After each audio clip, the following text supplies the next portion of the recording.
clasificar según la clasificación de Myers, nos va a clasificar en 1, 2, 3 y 4. Las 1 vendría a ser una fractura no desplazada, las 2 vendrían a ser una fractura desplazada en bisagra, las 3 vendrían a ser una fractura de todo el fragmento de la espina con rotación B, A sin rotación y B, 3B con rotación. Y la tipo 4 que vendría a ser la fractura con minuta de la espina.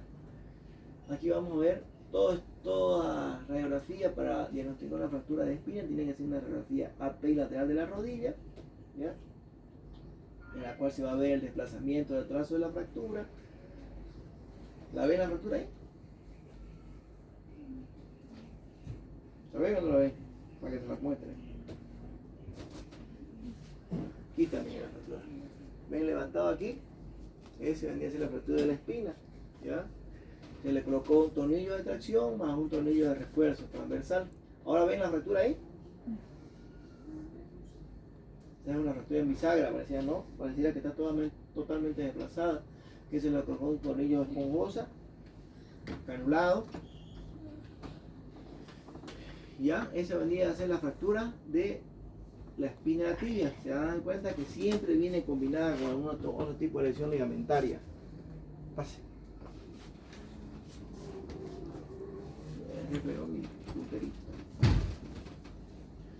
Ya, tomando en cuenta ahora una de las fracturas más complicadas que vendría a ser la fractura de meseta tibial, también vendría a ser 1% de todas las fracturas, más que todo en jóvenes, alrededor del 8% de ancianos, o mecanismo de baja energía. Ya, más que todo vendría a ser en ancianos unas fracturas más complicadas. Según el mecanismo de acción, vendría a ser un mecanismo combinado, puede ser por compresión axial, por un varo forzado, por un valgo forzado, o también vendría a ser por torsión a nivel de la meseta tibial. Tomando en cuenta esto, podemos clasificar las fracturas que pueden ser articulares completas o no articulares, ¿ya? Tomando en cuenta que también van a tomar lesiones asociadas a ellas. Ahora, según la clasificación AO, las va a clasificar las tipo A, que vendría a ser, la 41A vendría a ser una fractura extraarticulares, las tipo B, que vendrían a ser parcialmente articulares, y la tipo C, que son totalmente articulares. Cuando hablamos de las tipo A, vamos a ver las 41A1, vendría a ser una fractura solamente por avulsión, las A2 vendría a ser una fractura simple metafisiaria, y las A3 vendría a ser una fractura metafisiaria, pero multifragmentada. Las tipo B, nos va a tomar en cuenta que las fracturas de tipo B1 vendrían a ser solamente una separación del trazo de fractura, la tipo B2 vendría a ser solamente hundimiento, y la tipo B3 vendría a ser fractura con separación y con hundimiento, combinada la A41 B1 y B2. Y cuando hablamos de la C, vendrían a ser las fracturas más complicadas. ¿Por qué? Porque vendrían a ser totalmente articulares, no van a tomar en cuenta la metáfisis y también la superficie articular de los dos cóndilos. Ahora aquí la fractura, la clasificación de Sharkey, en la cual nos va a clasificar dependiendo del trazo de fractura. Igualmente que nos clasifica la AO, esta nos va a clasificar las tipo 1, que vendría a ser fracturas puras, ya con separación pura, las tipo 2, que vendría a ser separación más hundimiento, las 3, que vendría a ser solamente hundimiento, las 4, que vendría a ser solamente fractura, separación del cóndilo medial, la tipo 5 vendría a ser combinada cóndilo medial más cóndilo lateral, y la tipo 6, que vendría a ser solamente, puede ser que sea combinada cóndilo medial lateral, pero que el fragmento llegue hasta la metáfisis, ¿ya? Tomando en cuenta ese tipo de fractura, ¿cuál vendría a ser el tratamiento? Se puede utilizar tornillos canulados, se puede utilizar placas laterales, se puede utilizar tornillos canulados con aumento de injerto para levantar la meseta tibial. Podemos utilizar también placas mediales, podemos utilizar ambas placas laterales y mediales, o también podemos utilizar en la última, que vendría a ser metafisiaria, las placas medial lateral y medial laterales, pero más largas. Tomando en cuenta esa clasificación de Sharkey, también tenemos la clasificación de Sharkey y Kifuri. La anterior, si ustedes se dieron cuenta, decía que era una clasificación bidimensional. Ahora, esta vendría a ser una clasificación, también forma parte de la Sharkey o la combina con la Sharkey, pero esta vendría a ser una clasificación tridimensional, en la cual vamos a utilizar lo que vendría a ser la tomografía. Vamos a trazar línea en la cual nos vamos a dividir de anterior a posterior y de medial a lateral. ¿Para qué nos sirve esto? Para poder definir dónde va a estar el trazo de fractura, si es anterior, si es posterior, si es anterior y posterior, o si es medial o lateral.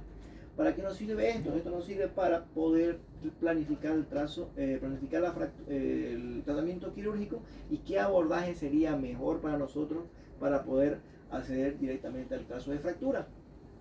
Como ven ahí, tenemos una línea que viene desde el peroné hasta el ligamento cruzado, al ligamento colateral medial, en la cual nos va a dividir anterior y posterior. Tenemos una línea imaginaria que nos va desde el centro de la espina, toda la parte nos va a partir en 4 porciones. Miren, si se dan cuenta, la línea imaginaria, tenemos entonces los dos segmentos anterior lateral, anterior medial, posterior medial y posterior lateral, en la cual nos la va a dividir en 4 segmentos. En esos 4 segmentos, ustedes lo ven aquí, 1, 2, 3 y 4. Dependiendo de eso, entonces podemos clasificar y vamos a poder ver qué trazo de fractura tenemos. Por ejemplo, en este tenemos un fragmento lateral que la fractura viene de anterior a posterior, porque la red tenía que ser por aquí, ustedes se dan cuenta. Dijimos, el peroné este y el ligamento colateral posterior o colateral medial. Entonces ya lo dividimos en dos, anterior y posterior. Y una línea imaginaria en la parte media de la espina en la que nos va a dividir anterior, dos anteriores y dos posteriores, medial y lateral, medial y lateral. Ya, entonces, eso nos sirve para clasificar este tipo de fractura. Entonces, esta vendría a ser una fractura. Pareciera que tiene un fragmento anterior también. Entonces sería un antero lateral y un postero lateral. Sin tomar en cuenta el medial que está sanito. ¿Me entendieron esa parte? Voilà. ¿Listo? Entonces, ahí, estudios comprometedos que vamos a solicitar para unas fracturas de meseta tibial, siempre tomar en cuenta la radiografía. AP lateral de la rodilla, las tomografías cuando tenemos fracturas con combinación interarticular. Ya, como ven en este caso, aquí pusimos una placa posterior, una placa en T, ahora de Homer, y tenemos también el colocado de placas mediales, en este una placa lateral. Bueno, vamos ahora con las fracturas diaficiarias de tibia. Las fracturas diaficiarias de tibia vendrían a ser una de las más comunes por accidentes de tránsito, ¿ya? Actividades físicas, deportivas también. Es importante recordar la anatomía de la tibia, la anatomía de la pierna. ¿Cuántos compartimientos tenemos? Tenemos 3 compartimientos y uno de los 3 se divide en 2, ¿ya? ¿Para qué nos sirve saber los compartimientos? Porque a nivel de la pierna es muy común el síndrome compartimental. Entonces, si no sabemos cuántos compartimentos tenemos, por lo menos, o sea, tenemos que saber cuántos compartimentos tenemos para hacer una fasciotomía en caso que nos toque hacer. O si les toca a ustedes cuando estén allá en el monte, tienen que hacerlo ustedes. Entonces tienen que estudiar anatomía también, ¿ya? Tomando en cuenta que el trazo de mecanismo siempre hay un mecanismo directo y un mecanismo indirecto. Los mecanismos directos, tomando en cuenta siempre según el trauma, y los indirectos, como todo hueso largo, dependiendo del cizallamiento, tiene el trazo de fractura. Puede ser por abulsión, por compresión, por flexión, por torsión, ¿ya? Entonces, tomando en cuenta eso, tenemos una fractura diaficiaria de la tibia, ¿ya? Un ala de mariposa, en la cual se le puede colocar una placa, como colocamos ahí, una placa con tornillo. También podemos hacer un tratamiento MIPO o un abordaje MIPO, en el cual solamente hacemos 3 pequeños orificios para deslizar toda la placa y solamente hacer el colocado de los tornillos percutáneos, como ven ahí. Ya, ahora la última parte que vendría a ser las fracturas del tobillo.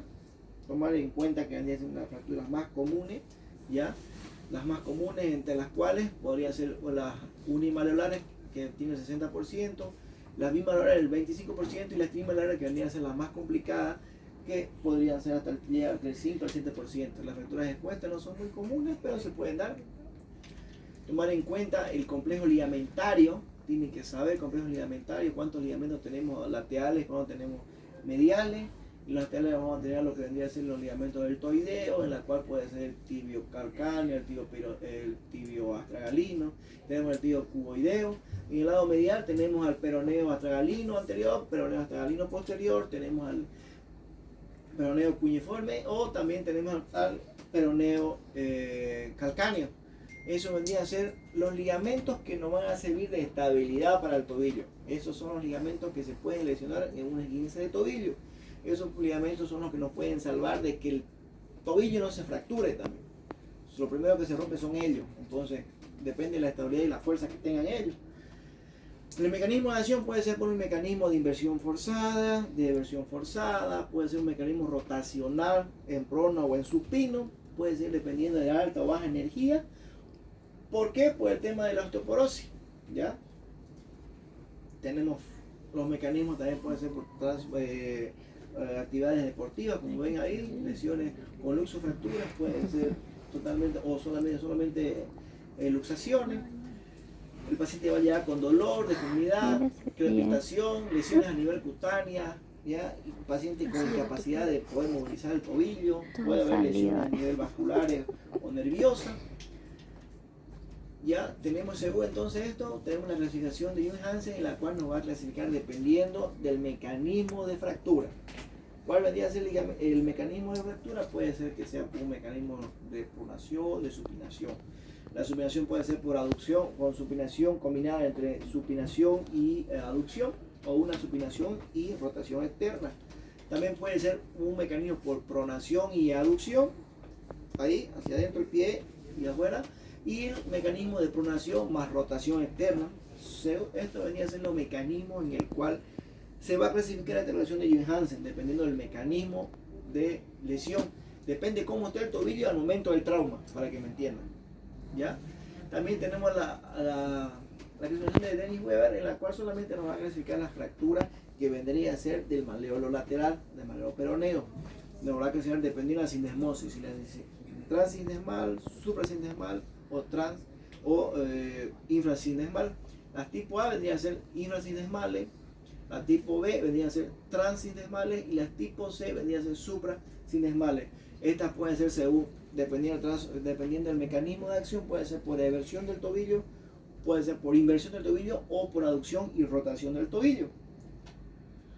¿Cuál vendría a ser el tratamiento en esto? Puede ser un tratamiento conservador y un tratamiento quirúrgico. Cuando no tenemos una fractura no está desplazada, tenemos una fractura desplazada, o puede ser que sea multifracturada pero no está desplazada, podemos utilizar tratamientos conservadores con el colocado de botas ortopédicas, botas de yesos, ya, suropédicas, o también podemos realizar tratamientos quirúrgicos con el colocado de placa con tornillo, o dependiendo del trazo de fractura, si tenemos un maleolo o dos maleolos afectados. Por ejemplo, la fractura de la Licencelli era trimaleolar, dos maleolos lo operamos. ¿Ya? ¿Alguna pregunta? Bien, ¿ya colocaron su nombre en la lista?